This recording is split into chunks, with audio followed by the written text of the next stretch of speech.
تاریخ بدلنے والی ہے، طاقت کا نیا وارث سامنے آ چکا ہے۔ اورحان بے، وہ نام جو اب صرف ایک بیٹے کا نہیں بلکہ ایک دور کے آغاز کا نشان بن چکا ہے۔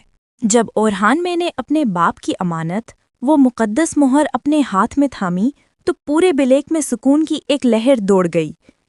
لیکن ہر سکون کے پیچھے ایک طوفان ضرور ہوتا ہے، اور یہ طوفان بہت جلد سر اٹھانے والا ہے۔ اورحان بے کے پوسٹ سنبھالنے کے ساتھ ہی انصاف کی امید بھی جاگ گئی، لیکن طاقت کے کھیل میں کوئی بھی چیز اتنی آسان نہیں ہوتی۔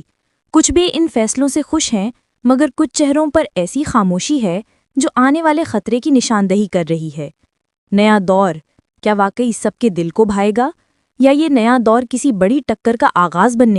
اب بات کرتے ہیں شاہنشاہ بے کی، جو بظاہر بیعت کر کے اورحان بے کے سامنے جھک تو گیا، اس کا ہاتھ بھی چوم لیا، لیکن دل کی آگ ہاتھ کے بوسے سے نہیں بجھتی۔ شاہنشاہ بے مشکل سے مشکل حقیقت برداشت کر لیتا ہے، لیکن کمانداری چھن جانا، یہ زخم اس کے غرور پر لگا ہے۔ اس کے دل میں ایک آگ ہے، ایک ایسی آگ جو خاموش ہے مگر خطرناک ہے۔ اس کی آنکھوں میں وہ چمک ہے جو بتاتی ہے کہ یہ معاملہ یہاں ختم نہیں ہوا۔ اب سوال یہ ہے، شاہنشاہ بے اورحان بے کو روکنے کے لیے کیا قدم اٹھائے گا؟ کیا وہ سازش کرے گا؟ کیا وہ دوسرے بیوں کو اپنے ساتھ ملانے کی کوشش کرے گا؟ یا وہ کوئی ایسا کام کرے گا جو پورے بیلک کی بنیادیں ہلا دے؟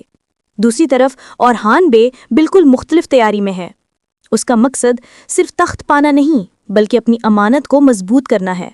اسی لیے اس کی نگاہیں یار حصار پر جمی ہوئی ہیں۔ عبد الرحمن، کانتور علی، دونوں اس کی مضبوط بازو ہیں۔ وہ سب مل کر ایک منصوبہ تیار کرتے ہیں یار حصار کو واپس لے کر شہیدوں کا بدلہ لینے کے لیے۔ یہ منصوبہ صرف جنگ نہیں، یہ وہ امتحان ہے جو یہ طے کرے گا کہ اورحان بھی واقعی اس منصب کے لائق ہے یا نہیں۔ اب سب کی نظریں اس پر ہیں، کیا اورحان بے اپنے پہلے بڑے امتحان میں کامیاب ہو سکے گا؟ اب بات کرتے ہیں فلاویوس کی۔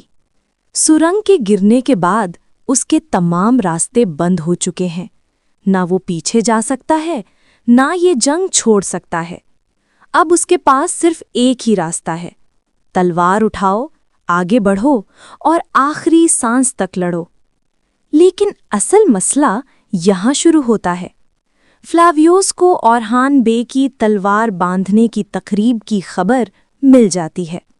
یہ وہ لمحہ ہے جب ایک وارث جنگجو کی پہچان اختیار کرتا ہے، اور یہی وقت ہے فلاویوس ایک خوفناک فیصلہ کرتا ہے، عثمان بے کو مارنے کا۔ ایک قاتلانہ حملہ، ایک ایسا وار جو اگر کامیاب ہو گیا تو صرف عثمان بے نہیں، پورے ترک بیلک کی بنیادیں لرز جائیں گی۔ سوال یہ ہے کہ فلاویوس یہ وار کہاں کرے گا؟ کس جگہ، کس موقع پر وہ خون بہانا چاہتا ہے؟